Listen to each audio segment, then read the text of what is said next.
दोस्तों अगर सच में आप हमें सपोर्ट करना चाहते हैं तो प्लीज़ सब्सक्राइब कीजिए और कमेंट सेक्शन में जाके राइट स्वाइप करना। आपको एक नया फीचर मिलेगा हाइप नाम से, उसके ऊपर आप क्लिक कर दीजिएगा। आइए बढ़ते हैं हमारे पॉडकास्ट की तरफ।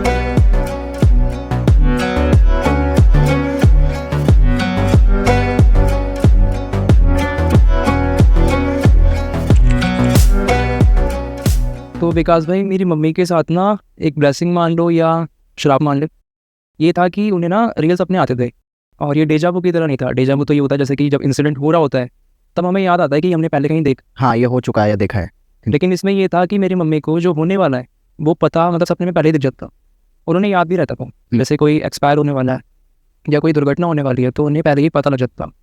तो मेरी मम्मी की शादी से पहले ही उन्हें सपना आता है कि उनकी शादी होगी और जिस घर में उनकी शादी होगी वहाँ पर कोई इंसान उनके ऊपर तंत्र विद्या कर। ये सपना उन्हें बहुत पहले आया था, शादी होने से मतलब 6-7 महीने पहले। उसके बाद उनकी शादी हो जाती है और मेरे बड़े भैया और मेरी सिस्टर का जन्म हो जाता है।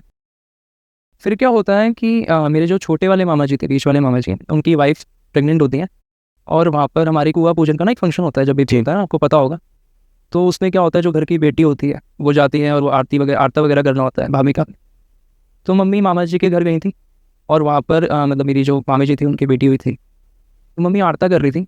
आरता करने के बाद कुआं पूजन के लिए जाते हैं तो जो चौराया होता है ना, चौराहे के पास जाके जो मेरी मम्मी का हाथ है वो अपने आप हिलने लग जाता है, मतलब बहुत तेज। ये सब कुआं पूजन के दौरान हो रहा है। हाँ, ये कुआं पूजन के दौरान हो रहा है। जब वो जा रहे हैं ना तो चौराहे चौराहे आता है, जी। औरतों के साथ जा रहे हैं, वहाँ पर मेरी मम्मी का हाथ हिलने लग जाता है। और मेरी मम्मी मतलब निडर थी, उन्हें डर वर नहीं लगता था। उस दिन उन्हें पहली बार थोड़ा अजीब सा लगा कि ये क्या हो रहा है मेरे साथ। तो अपने दूसरे हाथ से उन्होंने अपना हाथ पकड़ा और उसके बाद ही मतलब उनका हाथ अपना आप हिल रहा था। तो जो औरतें वगैरह थी उन्होंने देखा कि ये क्या हो रहा है, सबने हाथ पकड़ा। सबको लगा कि शायद कुछ कोई पॉइंट वगैरह दब गया होगा, इस वजह से हाथ मूवमेंट कर रहे हैं। पूजन करने के बाद वापस जब मम्मी घर आती हैं तो मम्मी कपड़े चेंज करने के लिए वापस रूम में चली गई। मम्मी बता रही कि जब वो चेंज कर रही थी तो उन्हें पहली बार लगा कि कोई और भी उनके साथ उस कमरे में है और कोई कानों के पास सांस ले रहा है, मतलब सांस लेने की आवाज़ उन्हें महसूस हुई। जी। उसके बाद क्या हुआ कि मम्मी चेंज करके नीचे गई, मतलब सेकंड फ्लोर पे मम्मी आई थी चेंज करने के लिए, वापस फर्स्ट फ्लोर पे की। अब फर्स्ट फ्लोर पे जाते हुए मतलब ना काफ़ी खुली जगह है, तो वहाँ पर जाते जाते मम्मी को चक्कर आया, मम्मी बेहोश हो गई।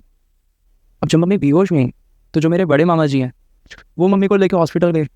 वहाँ पर मम्मी को एडमिट करवाया, डॉक्टर वगैरह से चेकअप करवाया। अब मम्मी अनकॉन्शियस बेहोश वहाँ पे लेटी में थी।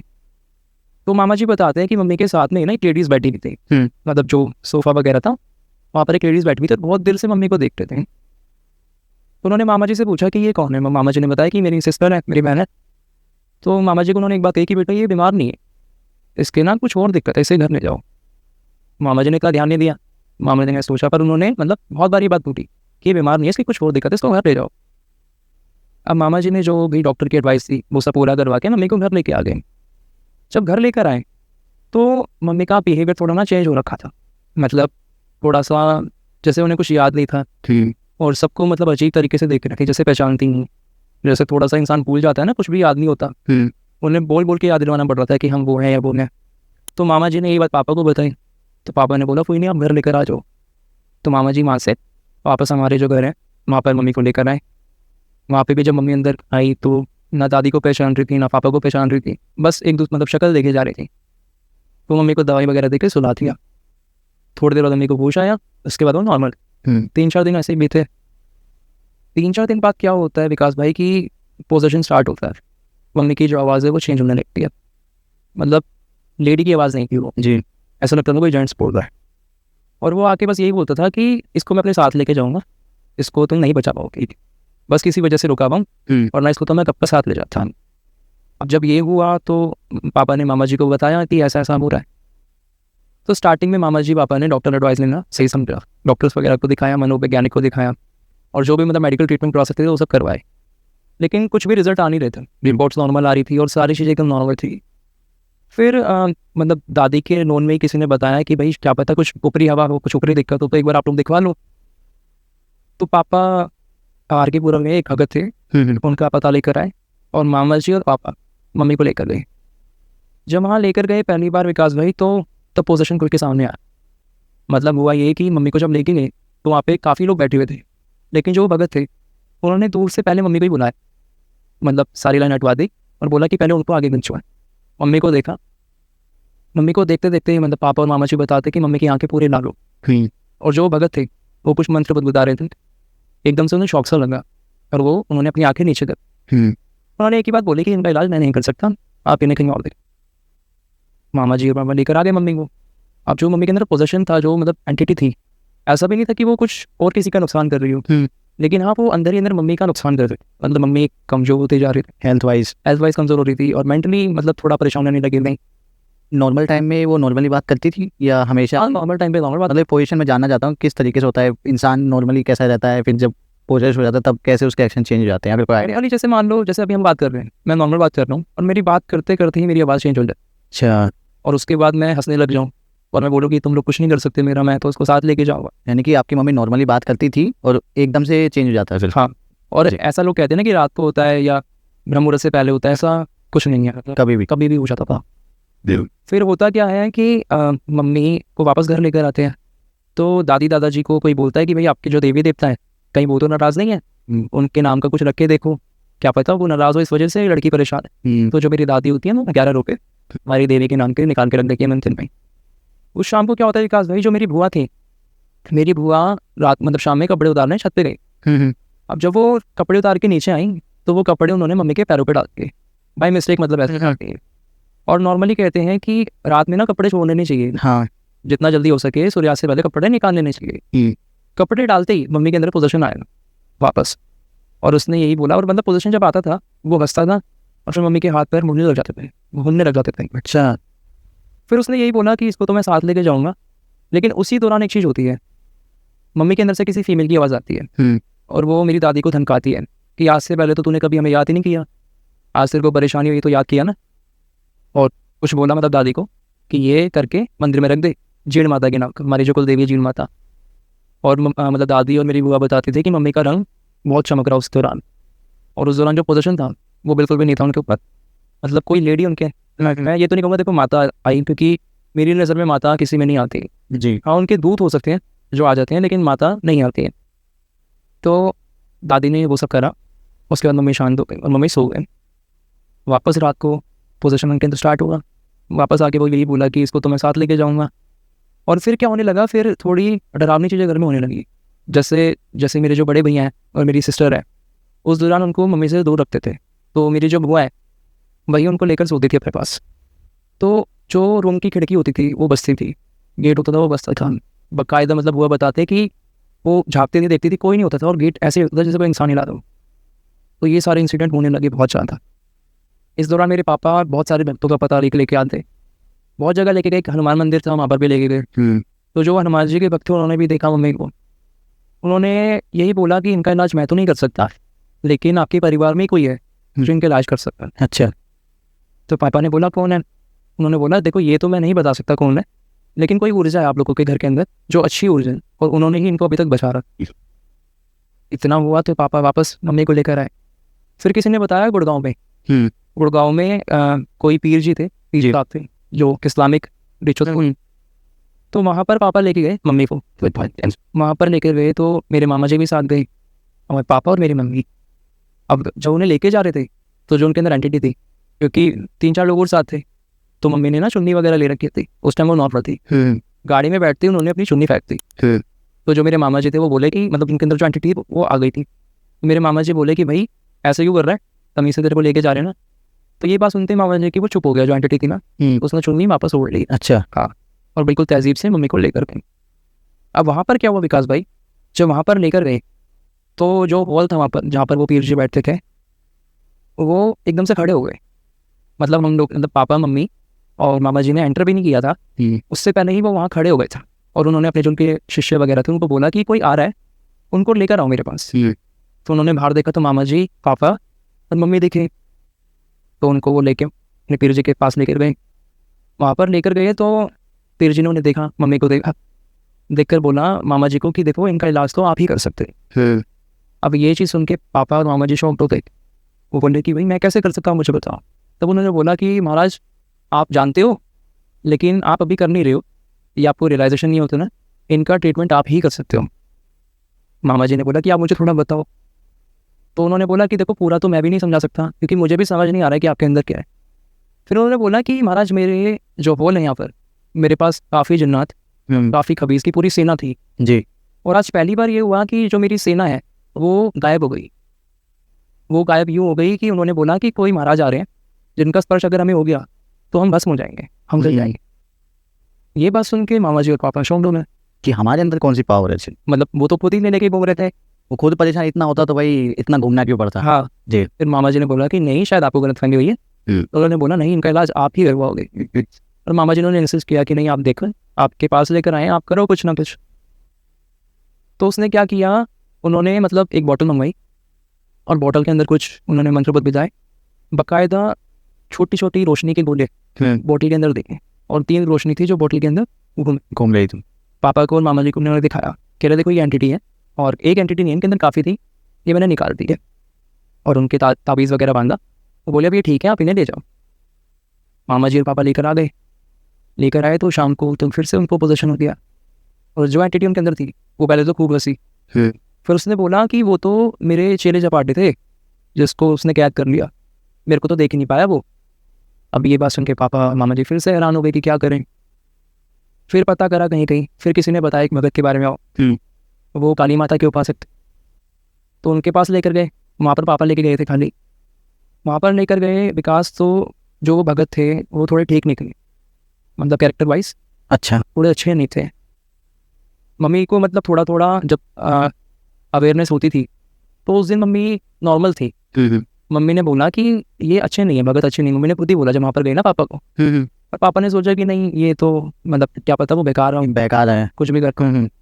तो जो भगत जी थे उन्होंने मम्मी को देखा और अपनी एक तस्वीर दी, और पापा को बोला कि रात को इनके पास ही तस्वीर रख देना, इस तस्वीर को पकड़ के ये सो जाएंगे, धीरे धीरे ठीक हो जाएंगे, थोड़ा टाइम मांगा कुछ। अब मम्मी और पापा वापस घर आ गए। घर आने के बाद क्या हुआ विकास, रात को मम्मी नॉर्मली सोई, तस्वीर को पापा ने रख दिया। 12 बजे के बाद मम्मी एकदम से उठती हैं, इनकी पूरी आंखें लाल होती हैं और उस तस्वीर को फाड़ देती हैं। फाड़ने के बाद क्या होता है, नेक्स्ट डे पता लगता है कि जो भगत था वो रात को ही एक्सपायर हो गया। अच्छा। वो जो भगत था रात को एक्सपायर हो गया। फिर अगले दिन जब मम्मी के अंदर वो एंटिटी आती है तो वो बताती है कि वो तो अच्छा आदमी नहीं था, इस देश को तो मार ही दिया मैं। अब क्या था सच्चाई ये तो मुझे नहीं पता। मतलब उन्होंने यहाँ फोटो फाड़ी, उधर वो मरेगा। हाँ मतलब रात को ऐसे तो मतलब उनको बताया कि उनको दिल का दौरा पड़ा, लेकिन इसे कोइंसिडेंस मान लो या क्या मान लो कि उसने ऐसा ही बोला कि वो अच्छा आदमी नहीं था, उसको तो मैंने ख़त्म कर दिया। फिर विकास कहीं और लेकर गए, वहाँ पर भी उन्होंने यही कहा कि ये आपके घर में ही कोई है तो ही ठीक कर पाएंगे, इनका इलाज हमारे बस की नहीं है। तो अब विकास मैं तुम्हें थोड़ा पीछे लेके चलता हूँ कि ऐसा क्यों हो रहा था। जी। जो मेरे नाना जी थे ना, मेरे नाना जी की संतान होती थी और मर जाती थी, और मेरे नाना जी की शादी 6 साल की उम्र में हो गई थी। पहले मतलब 6 साल का। हाँ पहले के लोग कर ही देते थे, है ना। तो 12 साल की उम्र से मतलब वो दिल्ली में आ गए थे और अपना काम वगैरह संभाल रहे थे। मेरी नानी भी साथ थी, तो उनके साथ यही होता था कि संतान होती थी और मर जाती थी। अब इस बात से मेरी नानी परेशान रहती। तो मेरी नानी एक दिन गली में बैठ के रो रही थी, मतलब आज से लगा लो 60-70 साल पहले की बात होती है। मेरी नानी गली में रो रही थी, तो गली से एक संत गुजर रहे थे, वो उनका नाम था बाबा पन्ना नाजी नाथ। तो उन्होंने पूछा माई आप रो के रहे हो? तो नानी जी ने बोला बाबा क्या बताऊँ, संतान होती है मर जाती है, बहुत परेशान है। तो महाराज जी ने बोला, संत जी ने बोला कि माई मेरे गुरु महायोगी है, अगर आप चाहो तो आपको संतान दे सकते हैं। तो नानी जी ने पूछा कैसे महाराज? तो उन्होंने बोला कि माई आप हमारे मंदिर आना, मेरे गुरु वहाँ मिलेंगे, उनसे आप मिलना, वो आपको संतान देंगे। अब विकास नानी जी ने ये बात नाना जी को बताई। अब मेरे नाना जी साधु संतों पे मानते ही नहीं थे। नाना जी ने नानी जी को धमका दिया कि भाई इन साधु संतों के चक्कर में पढ़ने की जरूरत नहीं है, ये ढोंगी होते हैं, पाखंडी होते हैं। अब नानी जी चुप हो गए, क्योंकि पहले की औरतें तो फिर भी चुप हो जाती थी, आजकल तो फिर भी विरोध कर ले कुछ कर ले। नानी जी शांत हो गई कि भाई क्या बोल रही है, मान गई। फिर क्या होने लगा विकास, नाना जी को सपने में ना साधु संत दिखने लगे, बदर दिखने लगे। हफ्ता भर ऐसे नाना जी के साथ चला, तो नाना जी के एक बार मन में आया कि चलो ये भी कह रही थी, एक बार होके आ जाते हैं, जाने में क्या होगा। अब 70 साल पहले समझ सकते हो कि राजस्थान जाना, जो मंदिर था वो राजस्थान में था, कितना मुश्किल रहा होगा। बहुत भाई, मतलब अभी तो बहुत सारे साधन है, ट्रांसपोर्टेशन काफ़ी सही है, तब नहीं होता था भाई। तो मतलब वो बहुत ही परेशानियों से नानी जी को लेके नाना जी मंदिर में पहुंचे। मंदिर है वो राजस्थान के अंदर अलवर में सामदा गाँव है, एक सामदा गाँव में बाबा गरीबनाथ जी का मंदिर है। तो वहाँ पर वो गए, वहाँ पर जाने के बाद विकास गद्दी पे उस समय बाबा गोपाल नाथ जी बैठे थे, मतलब वो मंदिर बाबा गरीबनाथ जी का था, उन्हीं के शिष्य थे बाबा गोपाल नाथ जी, वो वहाँ पर गद्दी पर बैठे थे। वहाँ जाने के बाद क्या हुआ, नाना जी ने उनकी दो खाने की कोशिश करी, मतलब पैर छूने का ट्राई करा। उसी समय महाराज जी ने हाथ पकड़ लिया नाना जी का और बोले कि तू तो हमें मानते ही नहीं था नाथिया, ये तो पाखंडी है ना, और तेरे को आना पड़ा ना आज हमारे द्वारे, और तुम्हारे भाग्य में औलाद नहीं है। नाना जी ये बात सुन के शौक, क्योंकि नाना जी ने ये बात तो नानी जी के साथ करी थी। सेम डायलॉग महाराज जी ने दोहरा दिए, और ऐसा भी नहीं था कि कोई सुन के बता दे, उस समय तो कुछ साथ नहीं होता साथ। तो नाना जी ने हाथ जोड़े कि महाराज मेरे से गलती हुई, लेकिन अगर आप सच्चे साधु हो तो आज से मैं आपका परम भक्त रहेगा। महाराज जी ने बोला तुम्हारे भाग्य में औलाद नहीं है, और मैं तुम्हें औलाद दूंगा, लेकिन जो पहली संतान है वो तुम्हें हमें देनी होगी। महाराज जी ये एक तरीके की डील कह सकता हूँ, ये हुआ। डील कह लो, मतलब इसमें ऐसा नहीं था कि उन्हें बलि देनी थी, उन्होंने पहला बच्चा मांगा अपने मंदिर के लिए। अच्छा, ये जो पहला बच्चा है वो आप हमें दोगे। नाना जी ने हामी भर दी कि ठीक है महाराज, संतान ना होने से अच्छा है कि संतान आपको दे दे, पर संतान तो वो। तो महाराज जी ने बोला ठीक है, आज से 1 वर्ष के अंदर ही आपके संतान हो जाएगी। नाना जी आ गई, तो उनके पहला बच्चा हुआ जो मेरे बड़े मामा जी थे, उनका नाम उन्होंने केशव रखा। और जैसा महाराज जी को कहा था, महाराज जी के पास लेकर गए वापस। तो विकास महाराज जी ने एक बात बोली कि आने वाला जो समय है वो पढ़े लिखे लोगों का होगा, तो इसको जितना हो सके आप पढ़ाना, एक समय आएगा ही अपने आप हमारे पास आ जाएगा। मतलब महाराज जी ने मना कर दिया, वापस भेज दे कि आप इसे ले जाओ, जितनी अच्छी पढ़ाई हो सके इसको करवाना, और जितनी अच्छी परवरिश हो वो करना इसकी, एक समय आएगा अपने आप ही हमारे पास, ये अपने आप आ जाएगा। ये बोल के फिर महाराज जी ने वापस भेज दिया। तो इस दौरान विकास जो मेरे बड़े मामा जी उनके अंदर वो दिव्यता थी, मतलब महाराज जी के द्वारा वो दिए गए थे।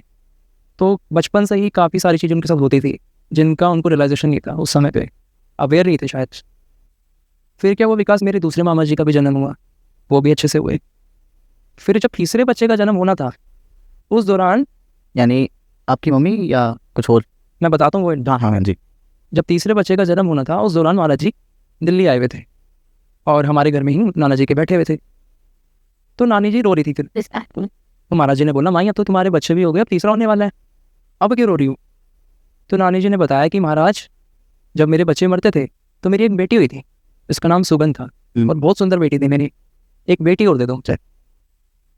तो महाराज जी ने बोला माई दुनिया तो लड़कों के लिए रोती है, तुम पहली हो जो लड़की के लिए रो रही हो। तो नानी जी ने बोला नहीं महाराज मुझे तो मेरी सुगंध वापस चाहिए। महाराज जी मतलब बताते कि महाराज जी ने नानी जी को 3 बार बोला कि माई लड़का रख लो। नानी जी ने बोला नहीं मेरे को मेरी बेटी चाहिए। महाराज जी ने 3 बार बोला, नानी नहीं मानी। तब महाराज जी ने ठीक है मैं कल्याण होगा, तो मेरी मम्मी का जन्म हुआ। अब विकास हमारे घर में मतलब महाराज जी का आना जाना लगा रहता था जी। जो बड़े महाराज जी थे गोपाल नाथ जी, वो तो दिल्ली में सिर्फ 2 बार आए थे, लेकिन जो उनके शिष्य थे बाबा बद्रीनाथ जी हो गए, बाबा पन्ना नाथ जी हो गए, इनका आगमन लगा रहता था, आते रहते थे।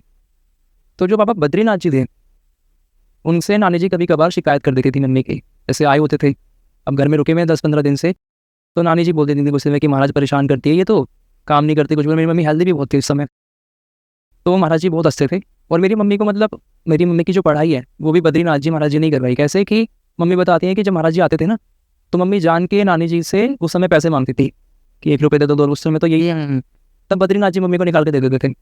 तो मम्मी मतलब ऐसे करके महाराज जी ने मम्मी को बहुत पैसे दिए। तो महाराज जी खूब हंसे जब नानी जी ने ऐसा बोला। तो बद्रीनाथ जी ने बोला कि माई ऐसे मत कहा करो, ये देवी है, जो तुम्हारी सुगंध थी उसकी तो तुमने कढ़ाई करी, मतलब वो एक्सपायर हो गई, उसकी रिचुअल्स करी, लेकिन ये एक दिन गोरख जगाएगी। तो नानी जी उस चीज़ को उल्टा ले जाते हैं, जो गोरख धंधा वर्ड है ना उल्टे कामों के लिए यूज होता है। हाँ। नानी जी बोली सही कह रहे हो महाराज, ये गोरख की जगाई। तो ये हुआ विकास। तो मतलब नानी जी उस चीज़ को उल्टा ले जाती और मम्मी भी सोचते कि महाराज जी पता नहीं क्या कहते हैं। तो मतलब हमारे जो मामा जी थे, मम्मी थी, ये सब बाबा गोपाल नाथ जी की कृपा से हुई। तो जब मम्मी बीमार हुई, अब मैं वापस स्टोरी पर आ रहा हूँ, जब मम्मी बीमार हुई तो जहाँ पर भी लेकर जाते थे वो यही कहते थे कि आपके घर में कोई है वही नहीं ठीक करेंगे। तो वो जो मेरे बड़े मामा जी थे उन्हीं के बारे में बोलते थे।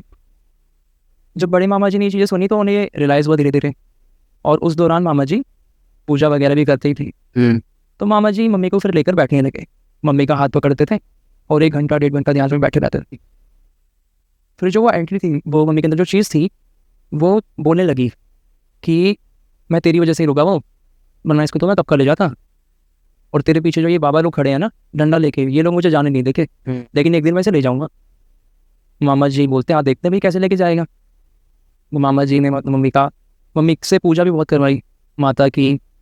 फिर किसी ने बताया गिरनार पर्वत गुजरात जी, वहाँ पे दत्तात्रेय भगवान जी के कोई वो थे भक्त थे, उनका आगमन था एयरपोर्ट पर। तो मामा जी को पता लगा, मामा जी ने सोचा वहाँ पे भी एक बार दिखवा लेते हैं। मामा जी मम्मी को लेकर गए, उनसे मिलवाया, उन्होंने मम्मी की तरफ देखा उन्होंने भी एक ही बात बोली कि ठीक हो जाएगी, ग्रहों का प्रभाव है।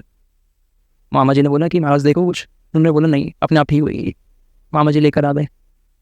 अब इस दौरान क्या हुआ विकास, जो हमारे जो गोपाल नाथ जी महाराज जी मतलब राजस्थान में जो मंदिर था, उस समय गद्दी पर उनकी जगह बाबा रघुनाथ जी महाराज बैठे थे। गोपाल नाथ जी महाराज समा चुके थे, वो भी दिल्ली आए हुए थे। तो मामा जी ने सोचा एक बार महाराज जी को भी बुला लेते हैं। तो रघुनाथ जी महाराज जी हमारे घर आए तो मम्मी को देखा। मम्मी उस समय नॉर्मल थी। मम्मी की तरफ उन्होंने देखा, स्माइल पास करी, और मम्मी ने देखा कि महाराज जी को देख के, क्योंकि बचपन से देखा था मम्मी ने तो महाराज जी को, मम्मी ने दूसरी तरफ मुंह कर लिया। मम्मी मतलब थोड़ा शर्म आ गई या जो भी। फिर महाराज जी बाहर आ गए। महाराज जी ने मामा जी को कुछ चीज़ें बताई और बोले ठीक हो जाएगी। 2 दिन बाद क्या हुआ विकास, मम्मी के अंदर जो चीज़ थी उसने ऐलान कर दिया कि वैसे आज ले जाऊँगा। अब सारे घर वाले डर गए कि भाई क्या करें। मामा जी मतलब ये लगा लो उस दौरान मामा जी 2 महीने ना हमारे घर पर ही रहते थे। मतलब आना जाना लगा रहते थे, क्योंकि कभी भी मम्मी के अंदर पोजेशन हो जाता थी और मामा जी और पापा ही लेके मम्मी को चाहते थे। अब मामा जी को पता लगा, मामा जी आ गए, मेरे छोटे मामा जी भी आ गए, पापा वगैरह सब बैठ गए, बच्चों को बाहर भेज दिया। तो मामा जी ने विकास छोटे मामा जी को और पापा को बोला कि इसको सोने मत देना आज। और छोटे मामा जी पापा मम्मी को जगाए रखने की कोशिश करने लगे, उनके ऊपर पानी की छींटे मार रहे, हिला रहे। लेकिन 6 बजते बजते विकास उन्हें नींद आ गई। अब आप बिलीव नहीं करोगे विकास, 45 मिनट्स के लिए ना उनके प्राण जा चुके थे। मतलब बेड से उनको ज़मीन पे लिटा दिया। लेकिन जो मेरे मामा जी थे वो गेट पर खड़े हो, दोनों हाथ लगाकर गेट पर चौखट पर खड़े हो गए। उन्होंने वो यही बोले कि लेके तो नहीं जाने। वो खड़े रहे। 45 मिनट बाद मम्मी को वापस होश आया। मामा जी की तरफ देखा, मामा जी कह रहे उठ गई। मैंने बोला हाँ। मामा जी कह रहे कैसा लग रहा है? मैं कह रही ठीक लग रहा है। फिर ये हुआ विकास, तो उस दिन काफ़ी सब चीज़ें नॉर्मल रही। अगले दिन क्या हुआ कि शाम को मेरी दादी की सिस्टर आई हुई थी घर पर ही हमारे। और पुराने घरों में आपको याद होगा आले होते थे, हाँ। है ना, जिसमें सामान डेकोरेशन का सामान दिया रखते थे यूजुअली पहले। उसके अंदर ना मेरे दादाजी की ऑफिस की चाबी थी। और सुबह सुबह मेरे दादाजी ऑफिस के लिए निकल रहे थे और मम्मी आने से काफ़ी दूर बैठी हुई। तो मेरे दादाजी ने आवाज़ दी कि चाबी मुझे पकड़ा दो। तो जो मेरी दादी की सिस्टर थी वो समय जगह में थी और मम्मी आले के मतलब पास तो थी पर थोड़ा दूर थी। विकास बिलीव नहीं करोगे, मम्मी ने हाथ लंबा करके वो चाबी पकड़ ली और ये इंसिडेंट उन दादाजी ने देख लिया। और उस समय मम्मी एकदम नॉर्मल, मतलब उनका बिहेवियर में से कोई चेंज नहीं, पोजीशन जैसा नहीं दिख रहा था कुछ भी नहीं। अब ये बात उन्होंने सबको बता दी। जब सुबह मम्मी वापस उठी तब सब मम्मी को घूर के देखें। मम्मी को कुछ पता नहीं कि क्या हुआ है। तब मम्मी को बाद में पता लगा कि ऐसा उन्होंने कर दिया। लेकिन मम्मी आज भी कहती हैं कि उन्होंने नॉर्मली उठा के दी थी, लेकिन जो देखने वाले थे दादाजी थी उन्होंने बताया कि भाई पॉसिबल ही नहीं है कि इतनी दूर से हाथ चला जाए। उन्होंने बताया हाथ इस पर लंबा हुआ था। ये चीज़ हुई विकास। फिर मामा जी ने देखा। फिर बात मामा जी मम्मी को लेके बैठते थे, पूजा वगैरह करवाते थे, सारी चीज़ें। फिर कोई माता के भक्त मिले, उन्होंने कुछ रिचुअल्स बताए, वो सब करा। इस दौरान लेकिन विकास मामा जी ने महाराज जी की असीम भक्ति करी, मतलब बहुत भक्ति करी।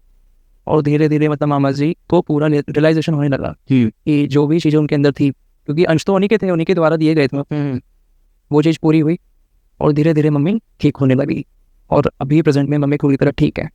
और इस चीज़ का जो महाराज जी बोलते थे ना बद्रीनाथ जी की ये गोरख जगाएगी, तो अब कहते हैं और बाद में मतलब जो बड़े लोग थे उन्होंने यही बोला कि जब मम्मी बीमार पड़ी तो उस दौरान जो मेरे मामा जी हैं उनको अपनी शक्तियों का रियलाइजेशन हुआ और एक तरीके से मतलब गोरख जगाएगी जो उन्होंने बोला था वो चीज़ पूरी हुई। क्योंकि हमारे नाथ संप्रदाय में गोरखनाथ जी को सबसे बड़ा मानते हैं जी। शायद महाराज जी वही संबोधित करते थे कि एक दिन ये अलग को जगवाएंगे। अभी मम्मी पूरी तरह ठीक है। और उसके बाद विकास मामा जी ने असंख्य लोगों को ठीक करा और अभी 2 साल पहले उन्होंने अपना शरीर छोड़ दिया, अपना चोला छोड़ दिया। और मैंने जो शिक्षा ली मतलब मैं भी उनसे दीक्षित हूँ, उन्होंने ही मेरे को नाम दे रखा है। मतलब मेरे मामा भी हैं और मेरे गुरु भी हैं। आपके मामा ही आपके गुरु हैं? हाँ जी। कार्तिक भाई, ये जो आपने इंसिडेंट बताया जो खुद आपकी मम्मी के साथ हुआ है भाई, लिटिल जो स्टार्टिंग के कुछ इंस्टेंसेस में पता लगा कि यार ऐसा ऐसा, काफ़ी ज़्यादा सस्पेंस भी था इसमें क्या होगा आगे। और ये सब कोई स्टोरी नहीं है, सबसे बड़ी बात ये रियलिटी में किसी के साथ हो रहा है, कोई एक्सपीरियंस कर रहा है। तो ये सोचने में भी भाई कितना मतलब खौफनाक लगता है देखा जाए तो। जिसके साथ होता है, जिसकी फैमिली के साथ हो रहा है, उनके ऊपर क्या बीतती है भाई वही जानते हैं। बाकी लोगों के लिए शायद ये बस एक एंटरटेनमेंट के लिए पॉडकास्ट हो, बट मैं समझ सकता हूँ आपकी बातें। बाकी आप ये बताइए कार्तिक भाई कि अभी भी आपकी मम्मी कुछ भी ऐसा करती है या कभी ऐसा कुछ बोल दे जो सच हो जाए, कुछ भी ऐसा होता है किसी भी? खास बात ये है कि जैसा मैंने बताया ना कि जो मामा जी के परिवार के लोग हैं वो सब महाराज जी द्वारा दिए गए। जी। तो जो ऐसे बच्चे होते हैं ना उनके साथ नकारात्मकता और सकारात्मकता दोनों चीज़ें चलती ही है, क्योंकि जो महाराज जी संत लोग होते हैं ये अपने ही शिष्य किसी को दे देते हैं। जैसे अगर किसी के भाग्य में संतान है ही नहीं तो उनको अपने ही शिष्य संतान के रूप में दे देते हैं जी। अब मेरी मम्मी के साथ भी ये कनेक्शन था मामा जी का कि अगर मामा जी को कुछ होने वाला होता था ना, चोट लगने वाली है या कुछ भी, तो मेरी मम्मी के रोंगटे खड़े हो जाते थे। और अगर मम्मी को कुछ होने वाला होता था तो वहाँ मामा जी के रोंगटे खड़े हो जाते, मतलब इतना स्ट्रॉन्ग कनेक्शन था। तो विद्वानों ने मतलब यही बताया कि पिछले जन्म में ये लोग गुरु भाई थे आपस में, वो कनेक्शन इनका इस जन्म में भी था। और मम्मी के साथ मतलब बहुत सारे ऐसे इंसिडेंट हुए हैं बाद में कि महाराज जी ने आके उन्हें बचाए। जैसे एक बार हमारे घर में, जब मेरे सिर्फ भैया थे, हमारे घर के आगे ना एक खंबा था, इलेक्ट्रिक खंबा होता ना, तारे होती है जिसमें, उसमें विकास वहाँ से चिंगारी वगैरह आई होगी और घर में आग लग गई रात के टाइम। मम्मी सो रही थी, भैया सो रहे थे और मेरे पापा, और भैया छोटे ही थे। तो विकास मम्मी को सपने में बाबा गोपाल नाथ जी दिखे और बोले कि छोरी खड़ी हो, आग लगी है। मम्मी ने अनसुनी कर दी, नींदों में वैसे करते ना कि नहीं सुने। मम्मी को फिर बोला कि छोरी खड़ी हो, आग लग गई है घर में। मम्मी ने फिर अनसुनी कर दी। फिर विकास मम्मी बताती है कि महाराज जी ने उनके चाटा मारा और ऐसे पकड़ के सीधा खड़ा कर दी। मम्मी बताती है जब उनकी आँख खुली तो बाकायदा, पहले खाट होती थी ना, खाट तो खाट पे सो रखे थे 4 पे, खाट के बीच में स्पेस हो गया था और मम्मी वहाँ खड़ी थी। और मम्मी की जब आँख खुली तो वो खड़ी थी और घर में आग लगी हुई थी। फिर मम्मी ने शोर मचाया, आग वगैरह बुझाई, मतलब वहाँ पर आके महाराज जी ने रक्षा करी। एक बार क्या हुआ, मेरी सिस्टर के एग्ज़ाम दिलवाने के लिए मम्मी और ग्वालियर गए हुए थे, गर्मी का टाइम था विकास। तो वहाँ पर ना एक विमेन मम्मी को रोज़ देखती थी, जहाँ पर एग्ज़ाम सेंटर था ना, मम्मी साथ जाती थी। तो वहाँ पे काम करने वाली विमेन मम्मी को रोज़ देखती थी और गर्मी का टाइम था। तो एक दिन उन्होंने मम्मी को बोला कि आप लोग गर्मी में बैठे हो, साथ में ही मेरा घर है, कूलर वगैरह लगा रहा है, आप वहाँ पर बैठ जाओ। और वो मम्मी को लेकर चली गई। अब मम्मी की ना आदत है विकास, मम्मी ना अननोन प्लेस में ना सोती नहीं है, जगी रहती हैं। उस दिन अचानक क्या हुआ कि मम्मी को ना नींद आने लगी। मम्मी धीरे धीरे लेट गई, सो गई। सोने के बाद क्या होता है, उन्हें सपने में उनके पापा दिखते हैं, मतलब मेरे नाना जी दिखते हैं कि छोरी खड़ी हो। मम्मी ने कुछ नहीं कहा, सोती रही। फिर उन्हें मेरे मामा जी दिखे कि खड़ी हो, उठ जाए यहाँ से। मम्मी तब भी ना उठे। फिर अंत में बाबा गोपाल नाथ जी फिर से आए, उन्होंने फिर से धमकाया प्लीज। और जब मम्मी बताती कि मम्मी उठी तो पूरे घर का माहौल बदला हुआ था, रूम का, किसी ने पूजा कर रखी थी। और मम्मी ने जब पीछे देखा जहाँ उनका उन आंटी का मंदिर था, तो वहाँ पे तंत्र मंत्र का सामान और काली माता की पूजा कर रखी थी और पूरा तंत्र विद्या का किसी ने कुछ इस्तेमाल कर रखा था। तो विकास मम्मी ने ये चीज़ देखी, मम्मी को थोड़ा बहुत एहसास हुआ कि हाँ कुछ गलत है। मम्मी रूम से बाहर आ गई। जब एग्ज़ाम दिला के मम्मी वापस आई और जब हम मामा जी के घर गए तो मामा जी मम्मी को देखते हंसने लग गए। मामा जी ने मम्मी को एक बात बोली कि तेरे को उठाता रहता हूँ मैं, तेरे को नींद प्यारी है तो उठती नहीं, तो सुनती है।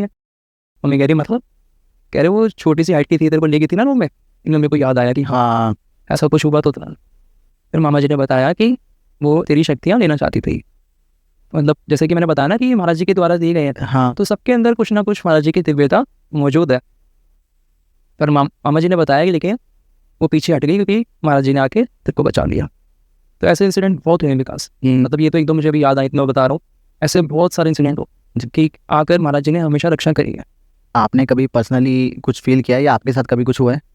मेरे साथ विकास, मैं अगर अपना बताऊं तो मेरा भी थोड़ा ऐसा था कि बचपन में साधु संतों को मानता नहीं था, क्योंकि न्यूज़ वगैरह देखकर ना हमारे टाइम में बहुत साधु संतों की फ्रॉड आते थे। बस हाँ ये पता था कि मामा जी गुरु जी हैं और उनकी फ़ोटो वगैरह होती थी और लोग आते थे मामा जी की धोखा खाते थे, तो अच्छा लगता था कि हाँ मेरे मामा जी, बस इतना था। ऐसे बिलीव सिस्टम नहीं था कि बिलीव करनी है कुछ।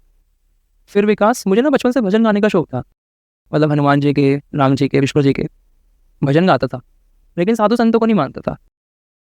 तो हमारे महाराज जी का ना सत्संग होता था, मतलब नाना जी की तरफ से वो करवाते थे। तो उसमें बड़े महाराज जी जो बाबा रघुनाथ जी महाराज जी थे वो आया करते थे और काफ़ी लोग, मतलब लाखों लोग बैठे होते थे और मतलब वेट करते थे कि कब महाराज जी भजन सुनाएंगे। गाने वाले तो बहुत होते थे लेकिन महाराज जी के 5-7 भजनों का सब वेट करते थे। मेरे साथ क्या हुआ विकास कि मेरे को खाली एक अपॉर्चुनिटी के रूप में मम्मी भेज देती थी कि ये सत्संग होगा, वो भजन सुना दियो। और मैं भी खुशी खुशी छोटा था कि हाँ भजन सुनाऊंगा, इंस्ट्रूमेंट मिलते थे, सब कुछ होता था। तो विकास महाराज जी भजन गा रहे थे, उन्होंने भजन की 2-3 लाइनें सुनाई और मैं छोटा ही था, लेकिन वो 2-3 लाइनें मुझे ना हिट कर गई। मतलब मेरे को पूरी लाइफ का ना स्ट्रक्चर ही बदल गया कि कितनी गहराई की बात इन्होंने 2 लाइन में कह दी। वो भजन था, गुरु बिन घोर अंधेरा, जैसे मंदिर दीपक बिन सोना, ना वस्तु का बेरा, गुरु बिन घोर अंधेरा। तो उसमें पहली लाइन थी, पत्थर माही अग्नि बसत है, ना पत्थर ने बेरा, चकमक चोट लगे पत्थर की, वही अलबे उजाला। मतलब जो चकमक पत्थर होता है जी। जब वो टकराता है तो चिंगारी निकलती है, जी। लेकिन पत्थर को पता नहीं होता। पत्थर को नहीं पता। तो उन्होंने मतलब समझाया कि जो इंसान है, इंसान के अंदर ही ईश्वर है, लेकिन जब तक गुरु आकर चोट नहीं मारेगा तो इंसान को रियलाइज ही नहीं होगा कि उसके अंदर परमात्मा का वास है। क्या बात है भाई। तो वो लाइन मुझे बहुत हिट कर गई। मैं बैठ गया, मतलब छोटा था, मेरे को ये भी नहीं पता था कि संत है ये, क्योंकि जो रघुनाथ जी महाराज जी थे ना विकास, बहुत सौम्य स्वभाव के थे। मतलब कोई आप देख के बता नहीं सकते कोई संत है, कहने को वो दर्शनीय योगी थे, उनके कानों में कुंडल थे, सोने के कुंडल थे, लेकिन हमेशा छुपा के रखते थे, अपनी पगड़ी पहने रखते थे, कोई बता नहीं सकता कि कोई संत है एकदम। और ना ऐसे कोई भगवा वस्त्र पहनते थे, नॉर्मल अपना कुर्ता पजामा। उस दिन से मेरा थोड़ा रुझान जगा, मतलब विश्वास तो नहीं हुआ लेकिन रुझान जगा, भजन सुनने का मन करने लगा। मामा जी ने एक सीडी बनवाई थी, वो मैंने बहुत सुनी, तो उसमें भजन थे काफ़ी सारे, बहुत भजन सुने। भजन सुनते सुनते मेरी मम्मी से मैं पूछता था कि भाई ये नाथ कौन होते हैं, हाँ। क्या होते हैं, गुरु क्या होते हैं। तो मेरी मम्मी ने मुझे बहुत चीज़ें बताई, मतलब काफ़ी ज्ञान दिया मम्मी ने बचपन में ना, कि ऐसे होता है, ये होता है। तो मेरा इंटरेस्ट जगा। फिर 2-3 बार मैंने उनके दर्शन करे रघुनाथ जी महाराज जी के, लेकिन ये है कि जब तक होश संभाला ना तब तक शायद थोड़ा लेट हो चुका था, क्योंकि 2017 में रघुनाथ जी महाराज जी ने समाधि ले ली थी। उसके बाद जो मेरे मामा जी थे उनका मुझे पता लगा, क्योंकि बचपन से तो मामा जी थे, अपने मामा जी हैं बस इतना पता था। और मामा जी क्या है, बच्चों को ना ऊपर आने नहीं देते थे, मतलब जो हमारा नाना जी के घर में ना हॉल है, एक हॉल में मंदिर बना रखा है, तो जितने भक्त हैं सब हॉल में जाते थे। नीचे से बच्चों को मामा जी आने नहीं देते थे, मतलब जाते भी थे तो हम भेज देते थे कि जाओ नीचे जाओ, ऐसा कुछ सामान पकड़ाने गए ये वो। फिर विकास भजन सुनते सुनते ना मेरे को भजन गाने का मन हुआ, मैंने महाराज जी के भजन सीखे और थोड़ा बड़ा भी होने लगा, थोड़ी समझ आने लगी। तो फिर मामा जी बिठाने लग गए कि हाँ आ जा, बैठ जा, भजन गा देता था, सत्संग होता था उसमें भजन सुना दिए 2-3। तो धीरे धीरे धीरे मुझे गहराई पता लगी। फिर विकास 2017 में रघुनाथ जी महाराज जी ने समाधि ली जिस टाइम, उसी गुरु पूर्णिमा पे जो मेरे मामा जी थे उन्होंने मुझे दीक्षा दी, गुरु मंत्र दिया और कहा कि आज से तू मेरा शिष्य हो। उसके बाद तो विकास चमत्कार ही हुए जीवन में बहुत चमत्कार। जी भाई, काफ़ी सिंपल वर्ड्स में ना आपने बहुत कुछ समझा दिया है भाई हमें और हमारी ऑडियंस को। आपकी एज क्या होगी भाई? अभी 24 है। 24। क्या बात है भाई, लगभग हमारी एज सेम ही है। और इस छोटी सी एज में आपने भाई इतनी सारी चीज़ों को एक्सप्लोर किया, मतलब आपकी बातों से पता लग रहा है बहुत अच्छी तरह से आप समझाते हो, एक्सप्लेन कर रहे हो सब चीज़ों को। Thank you. तो लिटरली भाई आपके अंदर है कुछ, ये मैं कह सकता हूँ। बाकी भाई जैसे आपने खुद ही बताया अभी कि कुछ साल पहले एक टाइम आया था जब ना ये जो बाबा लोग थे काफ़ी ज़्यादा जो फ्रॉड थे, ये इनका पर्दाफाश हुआ, तो आप बिलीव नहीं करते थे, ऑब्वियसली मैं भी नहीं करता था। लेकिन अब जब हम सुनते हैं ना कुछ कुछ लोगों को, तो हमें लगता है कि यार कुछ लोग तो हैं जो सच है ना, हो सकता है 95% या इससे भी ज़्यादा लोग ऐसे ही हों, बट कुछ तो है। विकास मेरा मानना इसमें ना ये है कि असली की ही नकली कॉपी बनती, हाँ, कुछ ना कुछ असलियत है, उसी का ही कुछ कॉपी करके लोग करते हैं। पर ये है कि उस टाइम पे जो न्यूज़ वाले जैसे दिखाते थे तो बच्चों का माइंड वॉश हो ही जाता था कि हाँ ये साधु संत तो फ्रॉड ही होते हैं। क्योंकि कुछ टाइम ऐसा आता है कि अगर मीडिया अगर आपको चाहे तो कुछ भी शो कर सकती है, कुछ भी दिखा सकती है। पर हाँ ये है विकास कि अगर विधाता ने आपके जीवन में लिखा है ना, तो चाहे कितनी नकारात्मकता आ जाए वो आपको आपके गुरु से मिलवाई देगी जी। क्योंकि डेस्टिनेशन में अगर है तो कुछ ना कुछ करके आप मिल ही लोगे। मतलब मैंने ऐसे ऐसे लोगों को देखा है जो एकदम बेकार लोग, मान लो कि गलत संगत में रहना, नशे करना, जितनी भी गलत आदतें करना, लेकिन आज के टाइम में वो गुरु भक्त है। जी भाई, समय बड़ा बलवान है कि समय के अनुसार चीज़ आपके पास आई जाती है। समय बड़ा बलवान है भाई, टोटली एग्री विद यू। बाकी इसी समय को ध्यान में रखते हुए आई थिंक कि आज के लिए हम इतना ही रखते हैं पॉडकास्ट।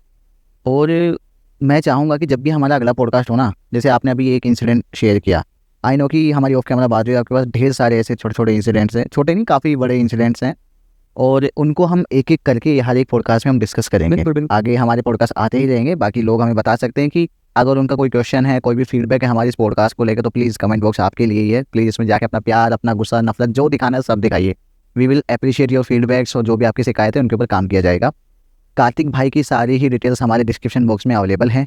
आप प्लीज़ हमें बताइए आप कार्तिक भाई को कब देखना चाहेंगे, और अगर इनसे कोई क्वेश्चन है आपका या फिर कुछ आप इनसे पूछना चाहते हैं तो आप कमेंट सेक्शन में बता सकते हैं, हमें कॉन्टैक्ट कर सकते हैं, या फिर डायरेक्टली कार्तिक भाई को भी कॉन्टैक्ट कर सकते हैं। और प्लीज़ अगर आपको पसंद आता है तो प्लीज़ जो एक हाइप का जो फीचर आया है उसको आप इस्तेमाल कीजिए। साथ ही इस वीडियो को आप शेयर कर दीजिए सभी उन लोगों के साथ में जो हॉरर पॉडकास्ट सुनना, हॉरर स्टोरीज सुनना पसंद करते हैं, उसमें इंटरेस्ट रखते हैं। कार्तिक भाई thank you so much, it was really a very good experience with you भाई। काफ़ी टाइम बाद एक ऐसा पॉडकास्ट मैंने किया है जिसकी ड्यूरेशन कम है बट जिसमें मज़ा भरपूर है। लग नहीं रहा कि ये 35-40 मिनट की हमारी बातचीत है। कार्तिक भाई दोबारा से मिलते हैं। बिल्कुल।